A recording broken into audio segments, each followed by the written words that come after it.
Stockholm University. And today I'm going to talk about frame rate exclusive sync management in live video streams in collaborative mobile production. First I will give an overview of the presentation. Since the problem I'm going to talk about is specific to a certain scenario in a new application area, so I will talk about that application area first, and then discuss how new synchronization problems emerges in that area. And then I will talk about proposed solutions, and then some evaluation by simulation, and then after that I will talk about previous related work before concluding the presentation. So with the advent of high-speed mobile internet like 3G and 4G, and coupled with high-end mobile devices with streaming capabilities, we could foresee a new application area emerging, which would allow users to produce live videos collaboratively, just like it is done in the professional broadcast TV productions. During our research, we built two prototypes of such applications. One was mobile vision mixer, and the other one was instant broadcasting systems. It is like, let's say we have 4 users having mobile cameras, and a 5th user having another mobile phone which can receive four live video streams on his mobile phone, and he can select from 4 mobile streams in real time, and the final broadcast will be broadcasted on the web page in real time as well. So that's what these systems do. On the next slide, I'm going to show you a video of such systems in play. So this is 4 camera persons who are filming. This is me filming a live stream from the train. And this is my supervisor, Oscar Julien, filming, and then another colleague, Celia.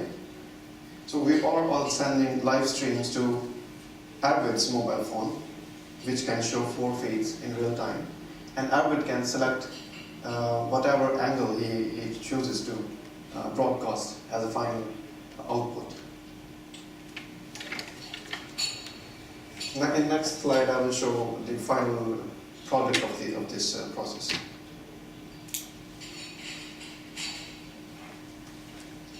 So this was in the real-time product of the live broadcast process. So Arvid is switching from one angle to another in real time. Now we switch from view from within the train, and then he will switch back to the platform, and yeah, you got the idea how was it. So this was the scenario. With the availability of mobile application capable of doing mixing, we have a new scenario where the director who is mixing the video streams, it can be present at the event which is being filmed from different angles. This is a new scenario. It was not there before availability of mobile mixing applications. Because in earlier systems, like in professional TV production system, the scenario would look like this. The director was always sitting in 4 walls in his production room, where he cannot see the event himself directly, but he can only see event through his mixing console. While in this scenario, where the director is present at the event, he can watch the event directly as well as through his mixer console in his mobile phone. So this is the new scenario, and this new scenario, we call it in-view mixing. It presents new challenges, and one of those challenges is delay. Since the director is present at the situation, and since he can see the event and its presentation on his mobile phone, he can notice the delay, what's happening actually there and what's being presented on the mobile phone. And here, since we are talking about multiple live feeds, So, and also we are relying on internet for delivering the media. The delay from each feed could be or will potentially be different. This will cause asynchrony among the streams. While in traditional broadcasting scenario, where director is not in view of the event, we call it out of view mixing. Here, delay is not a problem since director cannot notice what's happening actually in the event and what's presented at his mixer console. So delay was not noticeable, and synchronization problem was still there, but they had a solution. For example, they used dedicated media for delivering streams from cameras to mixing room, and dedicated hardware to make sure that streams are synchronized. But here in mobile scenario, it's not, those hardware are not available. So we need to solve that problem in that scenario. So as I talked earlier, the out-of-view mixing is the traditional setting, where the director sits away from the event and observes the event only through camera feeds in his mixer console.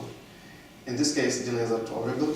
And in in-view mixing, this is a new scenario, and where the event being filmed is directly visible for director. So this kind of scenario is sensitive to delays and synchronization, asynchrony. So with the availability of mobile application for mixing, some clever guy sitting over there, he came up with new application idea, the switching, context-based switching. For example, because it's mobile, the director can choose to be at the site of event, or he can choose to be away from the event. So it's either in view or out of view. So we could switch between two modes of handling synchronization based on two different requirements on different two different scenarios. So one scenario was out of view, which was traditional, and solutions are out there. And since it's tolerant for delay, so we could use let's say buffering-based solutions to synchronize the videos. But the new scenario, which is in-view mixing, remains to unpack. It remains to unpack the details of this mixing principles in this scenario. So what we are here doing is analyze the details of in-view mixing scenario, make an addition to the design of such systems, and then get an early indication of possibility to handle the problems by simulation of proposed solution.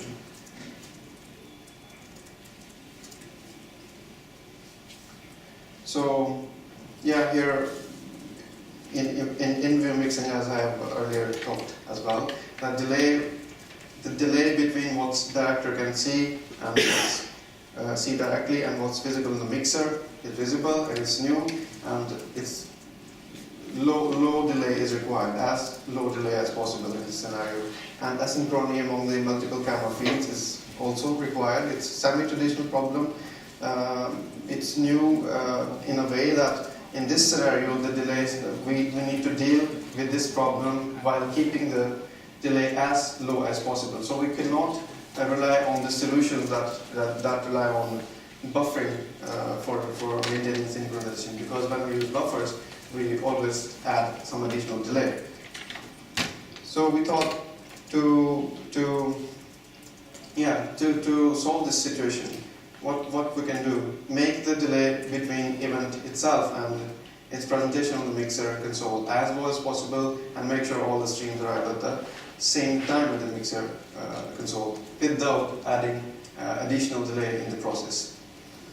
For that, we thought manipulating with frames could be a solution to that.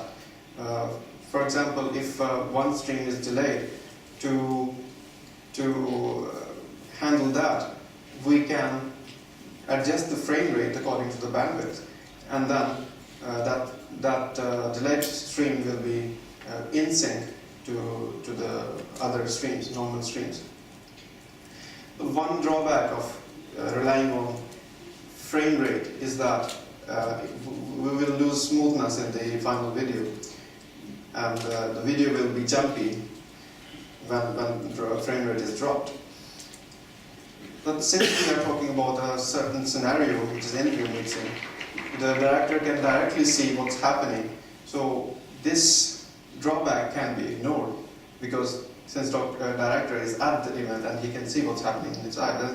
And why we didn't rely on reducing spatial resolution or bit rate, because we wanted to make sure that each frame's quality should be good as it is possible.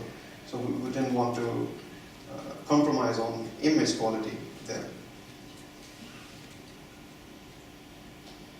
So this is how our solution would look like. You consider there are two video sources, S1 and S2, are sending separate streams to receivers at mixer console. And then there is a block called FASM, which is Frame Rate Explicit Synchronization Manager. It reads timestamps from each stream and then tries to synchronize that stream by adjusting its frame rate with the reference clock, which is sitting in the mixer console. And the reference clock is synchronized with all devices using, for example, NTP. And when all the streams are synchronized to one single reference clock, so automatically they are synchronized with each other.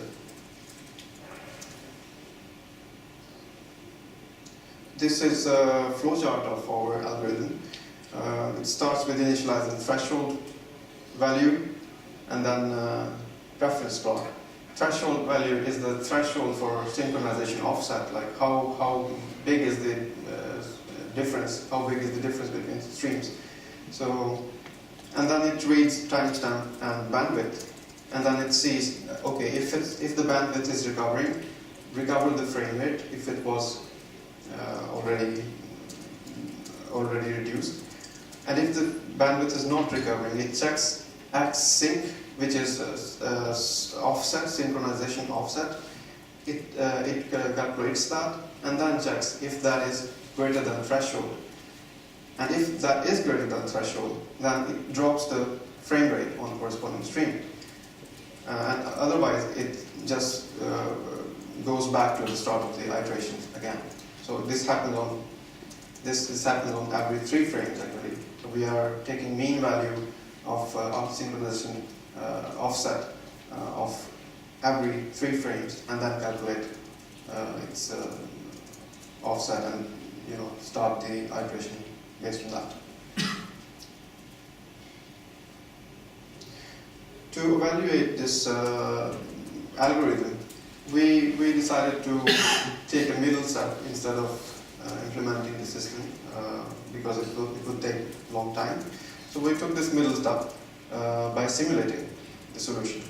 We simulated 2 video sources and 2 video receivers and FASM in max MSP and network links using IPFW, where you can manipulate bandwidth on the network links.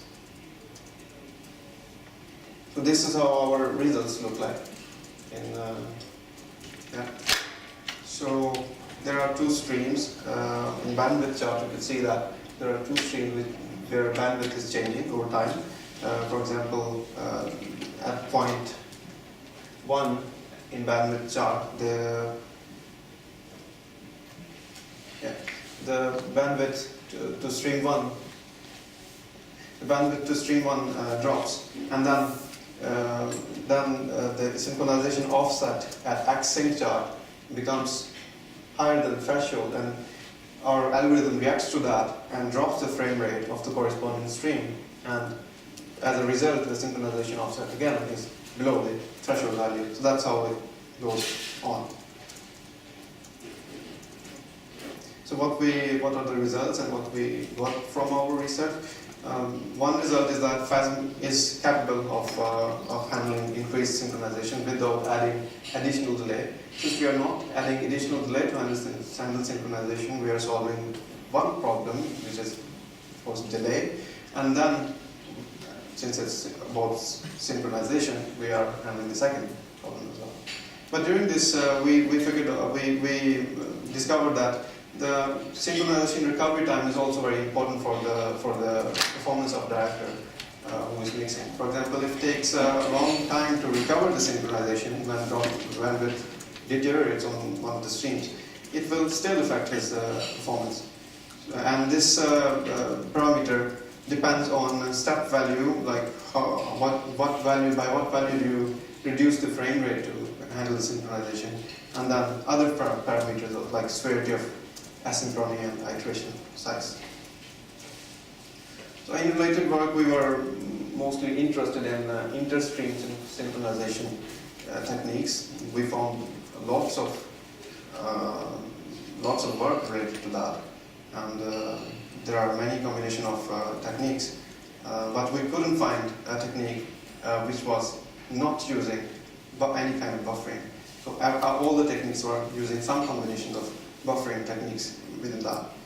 So we came up with a new combination from existing technique. We took our inspiration from existing techniques, and then we came up with a frame rate exclusive idea.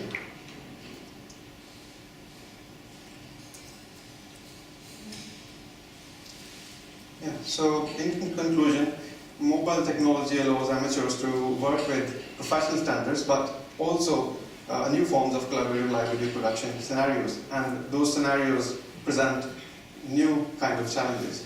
And one of those challenges is synchronization and delays in video mixing. And FASM is capable of achieving increased synchronization among multiple streams. And then during our research, we unpacked other parameters with implications on mixers' performance or experience, like synchronization, recovery time, and stuff like that. Thank you very much. Questions?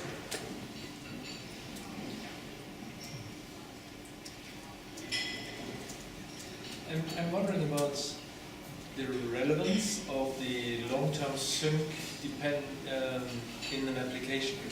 I mean, if you have the same objects in view, if you're covering the same area, it becomes obvious that you really want that. But if the views that you are switching between are completely disjoint, how relevant does this syncing? I mean, you want to have a smooth flow, so the per frame syncing is of course important. But the longer term sync, do you really need to have the frames that are actually kept at the same time for the user experience? You mean, I'm not sure I got your question clearly actually. Right, I wonder. You want to have a synchronized view for the director and the synchronized output. Yeah. But do you actually need, if the views are completely disjoint and you have no reference, and the viewer has no reference objects, do you really need a frame accurate sync, or can you have a shift by several frames without causing any harm?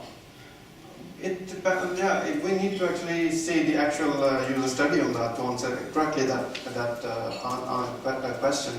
But yes, if for example, if camera angles are not focused on single reference event, then it's not easy or it's not noticeable to mixer. So it might be not a problem in that situation. But here we are actually specifically focusing on the situation where you are filming the same event from different angles. So that's why it's a problem here. So that's what we are trying to solve. But the situation can change, right, dynamically? Yeah. And that's yeah. For example, if it changes, even then we are in sync. Yeah. That's what we want all the time. Okay, we have time for just one more question. Oh, yeah, sure.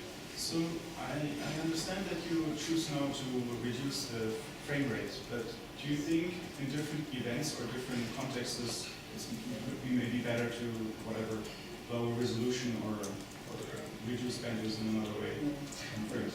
It might be usable in different contexts, I would say, but with this application context which we are talking about, I think it's important for a director to exactly see what's happening And for that, it's very important for director to know to get the information from the frame. So, for example, if he wants to switch from an overview shot to a detail shot, or vice versa, he needs to know exactly what's happening. If ball is, let's say, if it's a game, football, if ball is crossing the line or not, he needs to know, and he needs to, make his decision based on that information. So I think it's more important the quality here than the smoothness. All right, let's thank the speaker.